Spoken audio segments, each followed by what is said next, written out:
Hey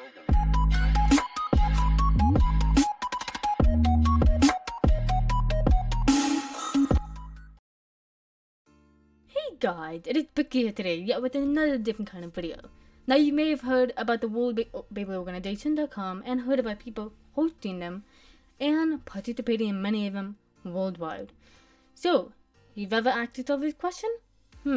I wish there was a video explaining the process of hosting a tournament. It seemed too much for me to actually, know, it's just so many things to read about. What if I get confused?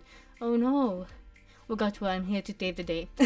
I've asked myself personally the same question, so this is why I am making this video for you guys, so you guys don't have to get so confused. But feel free to post any questions down below, or feel free to ask help from the WBO community. They are there to help you, no matter what the situation is. So first off, you need 7 bladers around the area. In order to do this, check out the map, the Bay map. There's people who register themselves on the map, and just search up for your city or state, and then if there's bladers around you, just PM them. Ask them if they're interested in for you to host a tournament. If they're interested in a tournament, basically. Another way to check the WBO general and check whatever continent that you're in and search up for your city. If there's a thread dedicated to your city, all you gotta do is click on it, comment down below there, and just ask people if they're interested in a tournament. I do recommend checking other cities in the area, possibly that are close to yours. For example, I live in Miami. Okay, let me check Naples. Maybe there's people in Naples that are interested in a tournament and they're willing to travel. You can definitely get more people that way. The next step is that after you get 7 bladers, you always need to check the rules, the event guide, and all that stuff. That is especially essential for you to host a tournament. You need to be aware of the rules and the guidelines and regulations in order to properly host a tournament. This also goes for judging as well. If you're interested in judging and helping somebody else, for example, a host of a tournament, and you want to judge, you also need to keep in mind of these regulations. Alright, so first off, we're going to check out the rule book. So basically, they go through a thorough review of Beyblade, the introduction of Beyblade. There are 4 types. I'm pretty sure everyone knows this.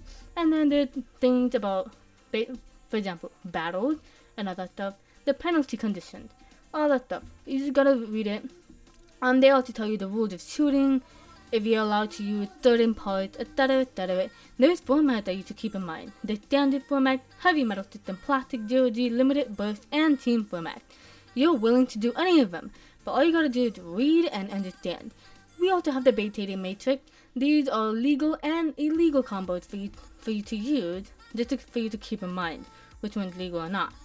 There's rules for specific formats. For example, GOG, limited, all that stuff. For limited, we also have the limited band list. You'll need to keep in check for that. And there's burst format list. Burst format rules and all that stuff. We also have universal restrictions. You're only allowed to use official Takatomi, Hasbro, and Sonicon parts in the tournament.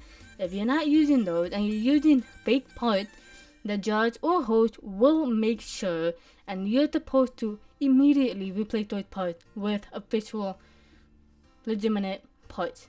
Basically, that's one thing about judging and hosting you have to keep in mind.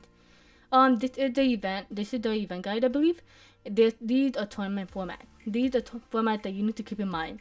If you have less than 12 entrants, that's a round robin. If you have 12 or more entrants, that's a round robin block system. That's just like round robin, but with more blocks.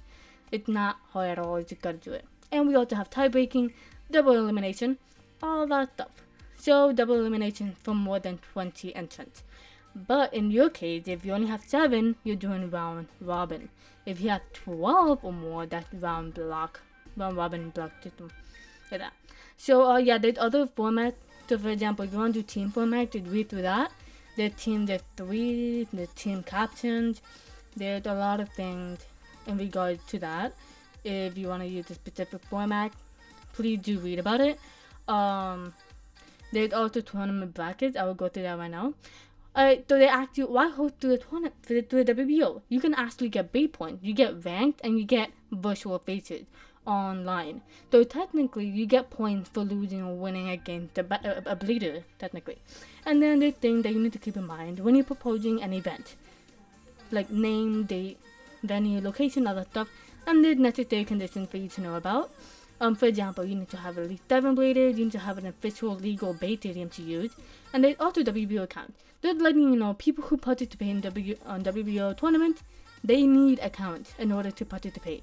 There's also fees to cover. If you don't have a blader's passport, you're free to pay at least $5 to enter a tournament. If you don't have $5, you can't enter it. I do recommend buying $15 per year. I'll be showing you that later in the video, which is, I believe, is right now. Right, so we have passport. It's $15 a year, and you can enter any tournament for $15. If you can't, you have to pay $5 for every tournament that you want to participate in. But I do recommend that. Right, so here is a guide to fakes. In order to judge, you need to know which parts are fake or not. Okay, so make sure that, oh wait, no, this is just for like new Beyblade and all stuff. Make sure that your parts are not clear on thing. For example, fake launcher grips, you cannot use them at all. Make sure that they're not basically flimsy. If the launcher doesn't fit into the grip, it's obviously fake.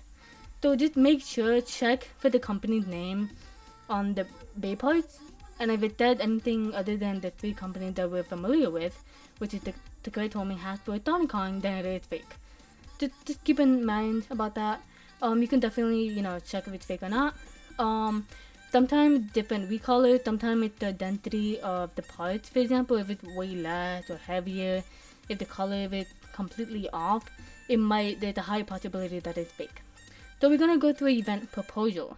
That is where you post your thread for your upcoming event. Make sure you have to keep in mind for those. Name, date, venue, expected turnout. Expected turnout is actually how many bladers do you think is coming? For example, 7. Post all of their names. Post the name of the event. Post the date of your event. I'll be showing you a quick example of that right now. Yeah, right now I'm just going through the format. I have no idea why, but yeah, so right here, this is an example of my event proposal. I'm going to show you right now, but I'm going to show you how to do it. For your thread subject, make sure you put your city and your date in brackets, and then put the date, and then the name of your tournament. After that, put the name, the date, the expected turnout, put the format that you're doing, and put additional info. For example, fees. You need to explain about fees. Explain that, if you don't have a bladed passport, you need to pay $5 to get in. That's especially for new bladers who are not aware of that. So please add that. Add other things like, if you're gonna bring food, I need extra stadiums. Put important information as well. But you need to keep in mind, please, you have to keep the same format for tournament. Name, date, etc. It'll be fun. It's pretty much easy. So here is my event proposal. This is actually my thread that I posted in event proposal. I added my map to make people easier for them to find the location. And once you post it, they'll start asking you questions about basic rules of Beyblade. For example, reshoot clause. There's about the format. How many bladers can move on to the finals? Yeah, there's basically a lot of things. It might take a while. It took me about maybe a couple of weeks to finish answering all of those amazing questions. Thank you, Kai V. You really helped a lot. Yes, so whoever is asking questions, you need to answer them correctly. Please don't be afraid of asking questions if you don't know about something. They're there to help you. They're there for you, for you not to get confused. But yeah, so after your proposal is accepted, I believe it takes at least a month for your tournament to pop up on the bay map. It's gonna have a WBO symbol over it. So that's why it says event in Miami. And then it will also pop up in the upcoming event tab. The time where it popped up, it varies, especially if you're new, it might take a while. But yeah, so we're gonna go to challenge. This is basically how to submit results at a tournament, during a tournament, technically. I do recommend challenge for new hosts because it's especially easier, and then it doesn't, you don't get confused over it. So it's easier for you to record results. Most people prefer paper, like for example brackets for round robin, but I do recommend this. So just for event options, just click that. Trust me, it's important. So after that, you add how many participants you have in bulk. So just add them to your list. Don't add them there though. add in bulk, and then you add them there. Alright, so this is how it is gonna be. When you're hosting tournaments, especially for rounds, make sure you put the format like 3-0. So I went 3 rounds, but the other guy didn't at all. Or maybe I went 3 rounds, and then the other guy won 2 rounds. So that's how it's gonna be. Alright, so this is how it is. You just gotta click on it, and you just put whoever wins that round, that battle, technically. But you, I do recommend putting down the result manually, which is on paper, of every round. For example, first round I win, the second round I win, but then the other guy wins the third round. Explain if there's any tiebreakers and all that stuff. For example, here's an example of a tiebreaker. At least four bladers have tiebreakers. You will need to conduct a tiebreaker round battle for every one of them. So 2 of them go against it, one, and then the other 2 go against whatever. And then you find the winner of that, and then whoever moves on to the finals. Remember, there has to be an average of 3 to 4 bladers moving on to the finals. We have 3 finalists, so they're gonna go all 3 against each other in the finals. I do recommend opening a new tab for that, since challenge doesn't necessarily do that. They just put, whoever had the most, wins. But those 3 will need to go against each other for the finals. So right now I'm just making my finals challenge thing.